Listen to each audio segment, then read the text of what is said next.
Chapter 3 IED unit 1 of IED में 3 chapters हैं। Unit 1 IED में 3 चैप्टर्स हैं।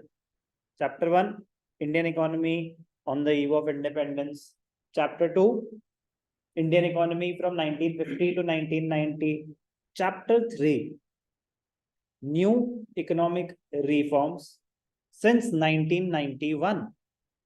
सिंस 1991 का मतलब तब से लेके आज तक। तो यूनिट 1 चैप्टर 3 सबसे इंटरेस्टिंग है। यूनिट 1 का जो चैप्टर है, जैसे फर्स्ट 2 चैप्टर्स इंपॉर्टेंट है, बट वो थोड़े से हिस्ट्री टाइप थे, कि मतलब वो इंफॉर्मेशन बेस्ड थे कि ये हुआ था, ये हुआ था, ये हुआ था। अब इसमें हिस्ट्री भी है, क्योंकि 1991 भी हिस्ट्री है, बट बड़ी इंटरेस्टिंग हिस्ट्री है और करंट अफेयर्स तक इंक्लूडेड है। क्यों? डिमोनेटाइजेशन भी इंक्लूडेड है इसमें, जीएसटी भी इंक्लूडेड है। मजेदार चैप्टर है, तो प्लीज ध्यान से करना, क्योंकि 1 और 2 प्योरली इंफॉर्मेशन बेस्ड थे। ये इंफॉर्मेशन बेस्ड प्लस थोड़ा सा आपका जनरल नॉलेज चेक करेंगे, थोड़े से एनालिटिकल स्किल्स चेक होंगे कि ऐसा क्या हुआ, इतने ड्रास्टिक मेजर्स क्यों लेने पड़े, उससे रिलेट कर पाएंगे तो याद करना इजी हो जाएगा। इवेंचुअली तो याद करना ही करना है। क्या हो रहा है? Chapter 3 new economic reforms since 1991। Economic reforms since 1991। जब 1991 में जो पॉलिसी इंट्रोड्यूस करी थी उसे बोलते हैं new economic policy, also known as LPG, liberalisation, privatisation, globalisation. तो वो तो करनी करनी है। क्या थी? एनईपी 1991। बट चैप्टर का नाम क्या है? Economic reforms since 1991। तो 91 की भी और उससे लेके आज तक कुछ भी, मतलब ऑब्वियसली सारी रिफॉर्म्स तो वो नहीं हमारे कोर्स में है, बट सिर्फ 1991 नहीं है, और भी। शुरू करते हैं कि ऐसा क्या हुआ था 1991 में। सिंस इंडिपेंडेंस, कहानी इंटर रिलेटेड है कि 1947 में क्या था, फिर हमने प्लानिंग कमीशन सेटअप करा, प्रॉब्लम्स को इरेडिकेट करने की कोशिश करी, कितने सक्सेसफुल रहे, क्या क्या दिक्कतें थी, सब कहानी इंटर रिलेटेड है। Since independence India followed the mixed economic system. Mixed economic system, एक होता है capitalist system where the factors of production are owned by private sector, एक होता है socialist where the factors of production are owned by the government, एक होता है mixed जहां पे कुछ factors of production are owned by the government and कुछ by the private sector. So India chose to be a mixed economic system by combining the advantage of the market economic system, also known as the capitalist economy, with those of the planned economic system. Planned economy is socialist economy.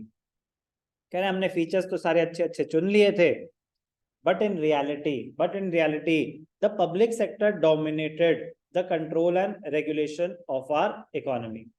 We chose a mixed economic system, but it was bent towards socialism. A leading role was given to the public sector. Regulation or public sector dominated the control and regulation of our economy, and private sector was ignored. Private sector was ignored. There was a huge investment in the public sector and very low investment in the private sector. Huge investment in the public sector and very low investment in the private sector. Private sector को motivate करने के लिए, encourage करने के लिए ज्यादा steps नहीं लिए गए थे.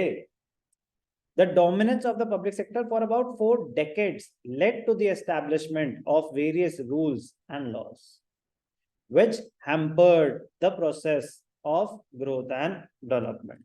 कह रहे कुछ ऐसे rules and laws which favored the public sector. तो ऐसे कुछ rules and laws फ्रेम हुए जो हमारे ग्रोथ प्रोसेस को बहुत ज्यादा स्लो डाउन कर गए, ग्रोथ प्रोसेस हैम्पर करा. कह रहे ठीक है, ये तो हो गई सारी दिक्कतें, but according to some scholars the increasing role of public sector has helped the Indian economy to achieve growth in savings.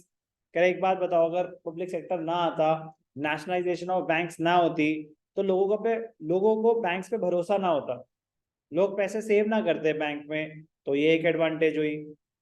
It developed a diversified industrial sector की इनिशियली तो क्या ही इंडस्ट्रीज थी, कॉटन, जूट, टेक्सटाइल, डाइवर्सिफिकेशन हुई industries में.